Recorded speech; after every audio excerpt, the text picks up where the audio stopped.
Welcome back, ChatMeders. Today is our second episode of ChatMed, and today we have an extremely exciting episode with Mr. Sohil Parmar from Nova Southeastern University. And he is currently a junior in undergrad, and he's doing the BSDO program. So here we're joined with our panel with Napor and Ryan. So if you guys would please introduce yourselves. Hi, so my name is Ryan Singh. I'm currently a sophomore in high school, and I'm here with my other host, Napor Shah. Can you please introduce yourself? Hello everyone, my name is Portia and I'm also a junior in high school currently. And now for Mr. Parmar, would you please introduce yourself? Yeah, so as Rohan kindly said, I'm a junior in my undergrad. So I'm a major in public health with minors in biology, honors transdisciplinary studies, and pre-health. And I'm in the 8-year dual admissions DO program at Nova Southeastern University. Wow, I'm extremely excited to hear your perspective on the medical journey, and yours is obviously an interesting one. And let's get started. So for the first question, we know that DO and MD they're pretty much the same thing. So my question for you would be, did you have like a difference in learning the doctor of osteopathic medicine and allopathic medicine in your network? Right. So as I'm still an undergrad, I haven't actually gotten into the actual learning portion of taking those different courses. But from what I understand is with allopathic and osteopathic, during those, especially those first 2 years, we were doing a lot of learning in medical school. You are doing a lot of the similar types of coursework with just a slight difference in the school of thought of how you approach treating a patient. So allopathic, you generally have more of a direct diagnosis and trying to treat a patient's ailments. Whereas in osteopathic, it's especially the buzzword is taking the holistic approach.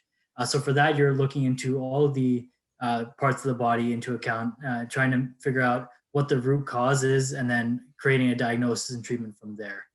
Actually, one major difference between osteopathic and allopathic that really I thought was important to learn about is it's called osteopathic manipulative treatment. It's also known as osteopathic manipulative medicine. So you'll hear those two interchangeably.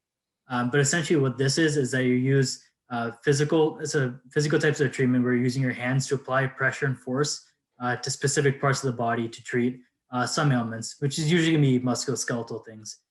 You can actually do a little bit of neurological stuff with that as well. But I thought that this is something, especially with my public health background, I think this is a great way to introduce access to care to a lot of people who may not be able to afford more expensive medical treatments. So this is something that really brought me towards DO and something that I think is very interesting and important to learn about.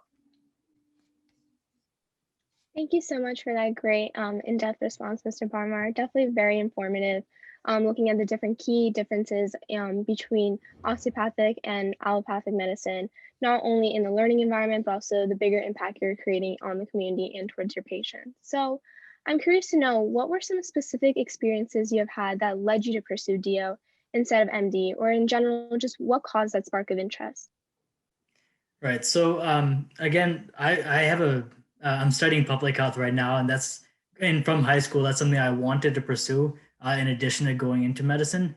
So I kind of had that mentality of you can't just treat. I don't want to be just treating individual patients throughout my career. I want to do something that can help a greater amount of people. And with public health, you also have to take a holistic approach in how you're treating populations. I think that carries over very nicely into medicine with osteopathic medicine, where you're looking at the holistic approach into treating patients. That's not to say, though, that allopaths, MDs, wouldn't be doing the same. Any good doctor will be taking into account of all the factors going into it. So really, either approach you take, you can do that sort of thing and treat your patients effectively. However, I think just with DO, the reason why I'm doing that is that it kind of lends itself to that very well. So during my time in undergrad, especially, I've had a lot of interactions with DOs and working with doctors who have DOs. So just learning from their perspective and working with them, I think that's really solidified with me going towards this path for right now. Although I am open to doing MD or DO going forward. Is whichever paths open up best for me is essentially what I'm going to be ultimately going for. Thank you again for that great answer. And I like it how you're passionate in both schools actually. And I like it how your program allows you to apply to these other schools too. Exactly. So my question personally is knowing that there's so many specialties in the medical field and healthcare field, right? I wanted to ask, of course you're undergrad, but from your network, does going to a DO school or MD school influence the specialty path you pick when after med school due to the different curriculums you were taught?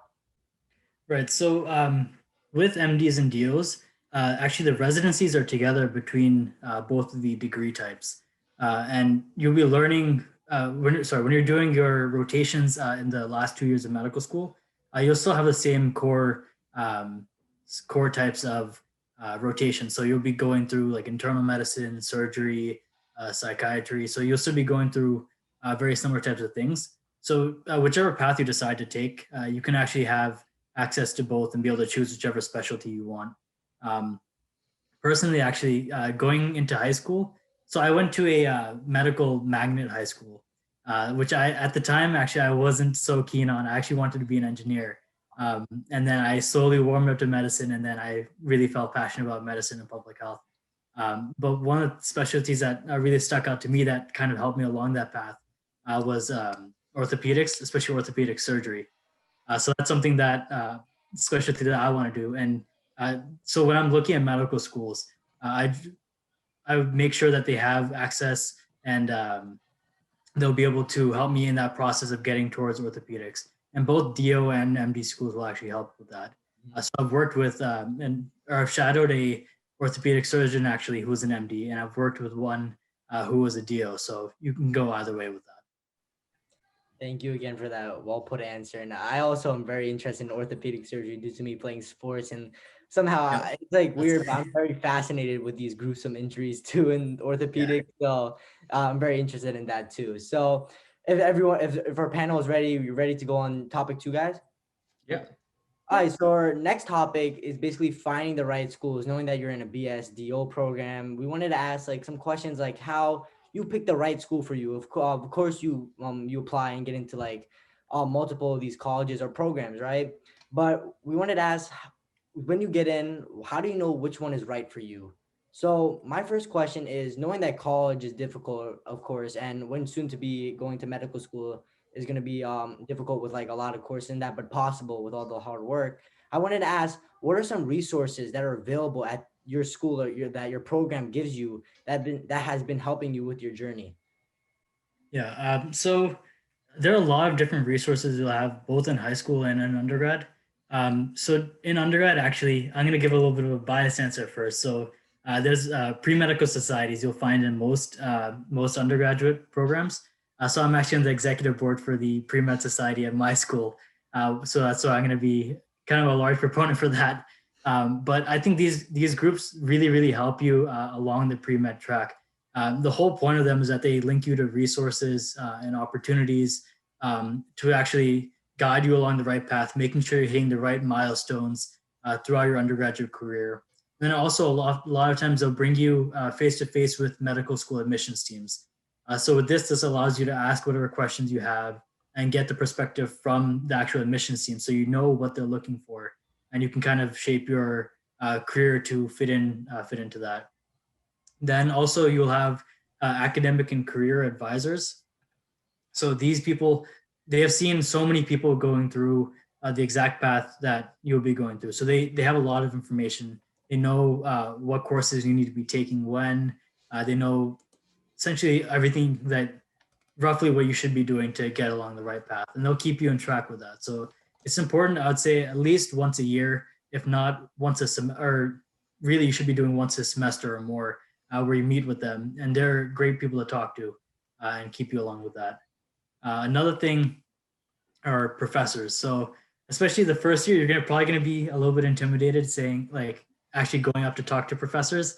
I know I was, most people are, but especially when you're at a smaller school like NSU, you get a lot of more individual attention from the professors.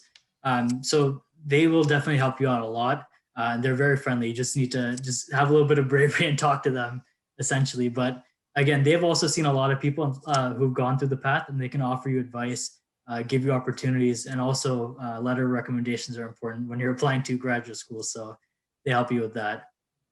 Then another thing, less academic and more personal resource I think you should take advantage of is making sure you keep up with your mental health and making sure that you're not getting overwhelmed.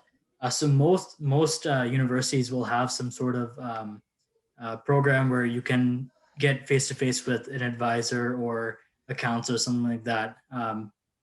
So at NSU specifically, we have, it's called the Henderson. So with that, you can have a certain amount of free appointments per semester. So if you ever are feeling that you need to speak to somebody, then you always have that available to you. Yeah, definitely. Thank you so much for covering the various different ways that you can actually utilize those resources, mental health, advising. Those were really great ways to touch on it. And similar to me, I'm a junior. I'm soon going to be applying to colleges. And those are actually some very key things I look forward to, even like getting involved in groups and really connecting with other people and actually increasing your learning experience with others too. So I'm also interested to know what factors do you personally suggest students should pay most attention to when applying to college and just finding their true best fit? Okay, so first I'll talk about applying to undergraduate universities, and then I can also touch upon medical schools as well. So when you're looking for undergrad, so specifically if you do know that you want to go into medicine, the first thing you can look for is if they offer a 7 or 8 year program, which sounds kind of obvious, but not all schools will have that. So it's important to know if they have that option available to you. And then a lot of schools also will have the option to, within your first or second year, that you can apply into these programs. So that's something to keep in mind, so that even if you decide, okay, maybe I don't want to fully commit to a 7 year right now, you'll still have that option after your first year to apply into it and still be a part of that program. Then you want to look at if your university is associated with a medical school. So if it is, that'll offer you a lot of help with getting opportunities and exposure to med students, professors in medical schools, and other kinds of opportunities like that. Like at NSU, actually, through the public health program, I went on a trip to India. So during that, which was, I could go on and on about that experience if you want to get into that later. But with that, actually, I worked and I translated for the doctors and medical students who went on that trip. So with that, like I got to see exactly what they're doing. And since I was a translator, I understood from both sides what was going on, from what the doctor wanted to ask and what the patient was saying. So I think that's a really good experience to have and something to look out for in undergraduate schools. And then you also want to look at what kind of facilities do they have. Specifically, you want to look at the science department. Some schools will definitely, you can tell that when they're putting in more money and more emphasis on the science departments. So they'll have really nice research labs and they'll have good equipment and lots of professors for that. So you definitely want to make sure that if you are going towards medicine, that they have all of this available to you.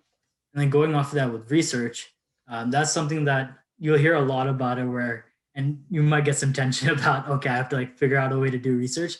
Some schools make it really, really easy for you to get into it and make it approachable. So that's something to keep in mind. And when you are doing your interviews or talking to admissions counselors, you want to be asking how will they accommodate research for you, and what they do for you to make sure you have the opportunities that you want available to you.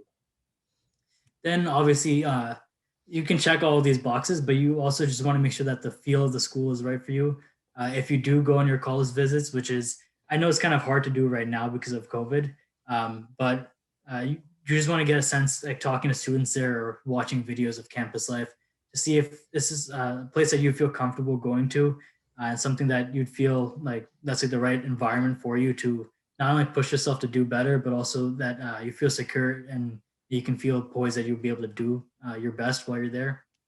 So some getting the right feel, even if there may be a better university that has more things there, if you're not feeling comfortable, you may not actually do your best while you're there. So I think it's important to keep your mental health good while you're at university. And then obviously looking at financial aid, you want to make sure the school is affordable and what different types of financial aid that they offer. I will go into briefly touch upon what to look into for medical school. I know a lot of your viewers are still in high school, but as they go through the steps, eventually they'll get to this point where they're looking at medical schools as I am right now. So one of the most important things you want to look for is where the students from that school are matching. So since I know I want to go into orthopedics, that's the main thing that I'm looking into, saying how many of the students actually are going to orthopedic residencies after completing their medical school. Then you also want to look at how well the students are doing in the USMLE board exam, so that's the 3-step exam. And so you want to look at their pass rate. So generally above 85, 90%, then that's perfect. That's what you want to be looking for. Because this gives you a good sense of how well they're actually preparing you for, one, the exam, obviously, but also for how well they're preparing you to actually be a doctor later on in your career. Then also same thing with undergraduate, you want to make sure it has the right feel and has the type of learning environment that's collaborative. So some schools would be very cutthroat and very competitive, which at least for me, I don't think that that's a great way to learn. I think that's increases a lot of pressures on you. It's not the best way to get the best out of yourself. And then finally, and I know we all don't want to think about it, but you need to look at what kind of scores you're getting. So the 3 big scores you're going to be looking for are cumulative GPA, your science GPA, and then your MCAT score. So there are free resources you can find to find what kind of averages the medical schools accept for each of these.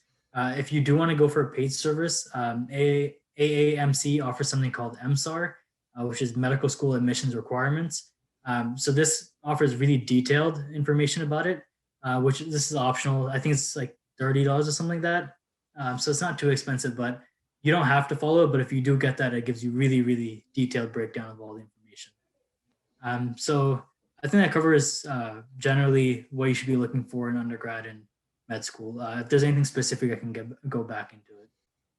Yeah, I think that was a great answer. And for our viewers, I definitely recommend that you should rewind and take down, because he gave very, very personally, I'm writing this down too, a lot of key points that I'm going to use myself in the future. So I want to thank you for that as well. So I know you touched on this a little bit earlier about how you were deciding for DO and MD. So what can students apply in their own lives to see, hey, is osteopathic application of medicine better for me as a student rather than allopathic?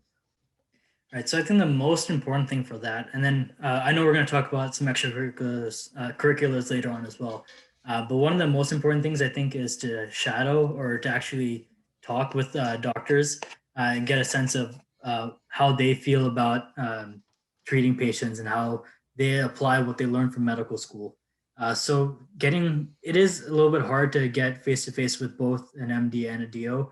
But if you can, I think that's the best way, absolutely, to get a sense of what might be better for you. Then also just looking into reading up on your own, what doctors may have said, like in different forums, or what the different bases of DO and MD are. And then, yeah, I think that generally covers it. A lot of it is doing reading. Even like you will have to take some extra time outside of school hours to look into it, but I think if you do read into it and research, and like no matter what field they're going into, medical or not, you should spend time reading up about what you want to go into, so you get a good sense of exactly what you are about to essentially take on. Yeah, I 100% agree with that. Like you said, reading is the best way you can kind of grasp, and like shadowing is also very good, but there's very limited opportunities to work with these different professionals. So there's no like surplus of, you can never read too much. That's what I personally believe. So like you said, we're gonna move on to a little bit of the academics and extracurriculars. So like you said, shadowing is pretty essential as a student aspiring to go into medicine. We need that. So do you know like what steps you took to kind of land those shadowing spots in different hospitals or volunteering there? Could you like give a little bit brief overview on what steps you took? Yeah. So some people obviously will have more connections than others. That's only natural in it. So those people who are lucky enough to have a lot of connections, like if your family knows some doctors, like family friends like that, just shoot them a text, say like, hey, I'm thinking about going to medicine. Um, would it be okay with you if I come shadow you for certainly at least a few hours, or just talk to you, pick your brain about how you feel about this kind of things. Don't be afraid to like just send out cold emails or send out texts just out of the blue about it. Definitely don't be shy, because you know people aren't gonna just come to you and say like, "Hey, come shadow me." Like you'll have to go out of your way to go and find these opportunities. So even if you don't have connections, I think the best way, really easy way to start is talk to your own primary care physician. Say like, I do want to go into this at some point. Like, is it okay if I shadow you or one of your coworkers at some point? Another thing that I did was I shadowed my dentist and then also my orthodontist. So even though those aren't, that's a slightly different field, but again, they may know somebody who may uh, be more in line with what you're looking for. And then also, I think just shadowing lots of different types of specialties, that gives you a really good idea, because you never know. You may find out that, okay, I really like dentistry, so then you may switch from medical school to looking to dentistry school. Some other extracurriculars you can do, especially while you're an undergrad, that you can look into is like volunteering at a hospital. So again, right now during COVID, it is a little bit hard to find these extracurriculars, and trust me, I feel the same way. I'm trying to find some clinical extracurriculars for myself, but it's not the easiest. But during normal times, try to find volunteering at a hospital is a really good way. You will see a lot of different things when you're in a hospital, and you may even get a little bit of patient interaction, which is that's the best way to learn if medicine is right for you. You can also look into EMS, which is emergency medical services. So you would start off as a cadet if you're under 18, which most high schools will be. So you start off as a cadet. So you'll take some courses. You get some certifications such as basic life support and CPR training. So this is actually, that'll look really good in your resume. And since it's emergency medical services, you'll see like some, like essentially the most extreme stuff. So if you, even like after seeing all that kind of stuff, if you're still into it, then I think that's a great way to know like, okay, medicine is for me. And then just generally talk to people in and around the field. So it doesn't just have to be doctors. You can also talk to like PAs, which is physician assistants. You can talk to nurses, health aides, all these kinds of people there work in and around the field. So they'll have a good idea and they can give you a sense of if this is right for you. Thank you for that really great response. You're just touching on the different ways you can get involved. Personally, I have shadowed, and also I've also been in CPR training too. It was actually a really great experience to like get involved hands-on, whether you're using like different objects and things like that. So it was really great to have that learning experience to like help boost my interest in medicine too. So another thing that I'm actually interested to know is, what are your thoughts on burnout? And could you provide some advice for our listeners on how to avoid or actually navigate away from it earlier on by recognizing those factors? Yeah, actually, I can definitely speak on burnout. I felt some myself. I just took the MCAT, so definitely a difficult period. To be honest, with going into medicine and pre med, it is a really difficult track. So you will probably at some point or another you will feel nearer to burning out, or you may burn out yourself. So it is important to know, as Nupur was saying, that you should like take the steps to kind of avoid it, or and keep yourself feeling well and doing your best. Um, so absolutely, one thing that I do that I think is super important is having a checklist or just taking down notes for what you're going to do. So you don't have to do very strictly like, okay, this day I'm going to do this day I'm going to do this, essentially. But I think roughly at the beginning of each month, just kind of figure out, or the beginning of each week, just say like, okay, this is what I want to do this week. Here are the assignments that I have from school. Here's what's going on with my extracurriculars, and just get a rough idea of what's going to happen. Now, what I really recommend is in the beginning of the day or at the end of the day, just write down like, okay, tomorrow I want to make sure that I accomplish this. I finish this assignment, and I whatever else you need to get done that day. Writing things down, because I know, especially when I was in high school, I used to think, oh, yeah, I'll just remember it. It'll just come back to me. I don't have to worry about it. But that's kind of how you can fall behind sometimes. So I think writing things down is super important. Then also journaling. I know some people may think, oh, I don't want to have a diary or anything like that, but don't think of it like that. Just think of it as a way to vent out your feelings or just write whatever's on your mind. So the way I keep my journal is I just no filters at all. I just write down exactly what's going through my mind, even if it's like doesn't make any sense at all. Just write it down. And I think that's a really great way just to get out any like pent up feelings that you may have. And you don't have to do it every day. I usually will only do it like when I'm getting really stressed out or if I'm not feeling so great that day. That's usually when I end up journaling. But I think that's a great thing to do. Don't let any stigma stop you from doing it. Journaling, I think, is a great thing to continue not only now but also later on in your career when you're an adult. Um, and then also, most importantly, you have to find the time to do the things you enjoy. There are a lot of things you have to juggle as a student because it's not just what you're doing in school. Um, but you still have to always find time to balance things out and figure out when you can have some fun. So like for me, me and my friends, we're a bit nerdy, so we like to play our video games and all that. So at least once a week, we all get together for a few hours and we'll play video games together. Doesn't matter how busy we get, we make the time for it. And I think that's absolutely great.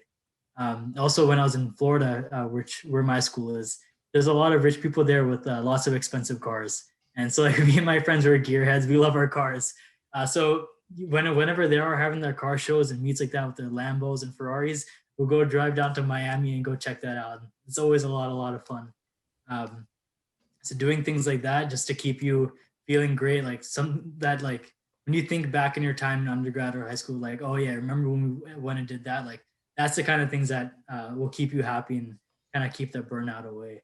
Then also exercise is super important, which I know a lot of people think like, okay, like you may get lazy. I used to be pretty lazy about it.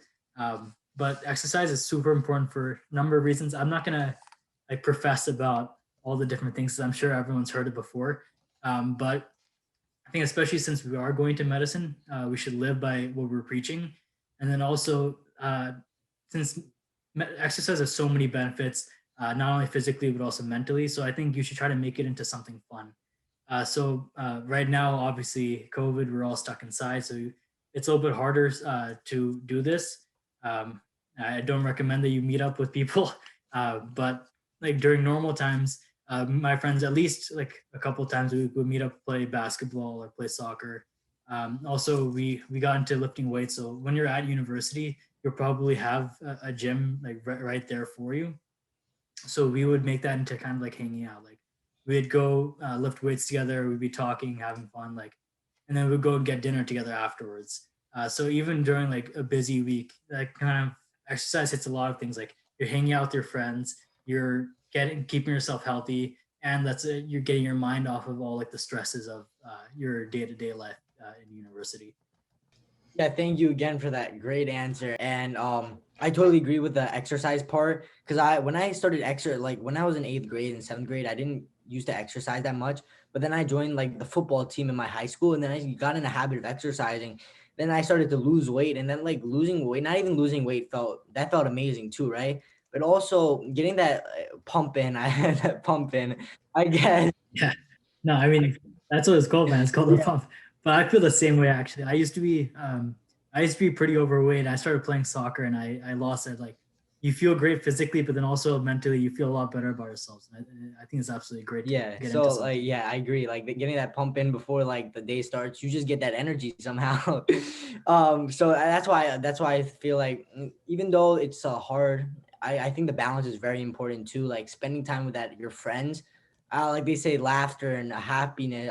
Laughter is like the best medicine, right? So you need that in your life. So that's what I think in the work-life balance. I totally agree with everything you said. So my question is, so from your network, you might know some people that have taken gap years.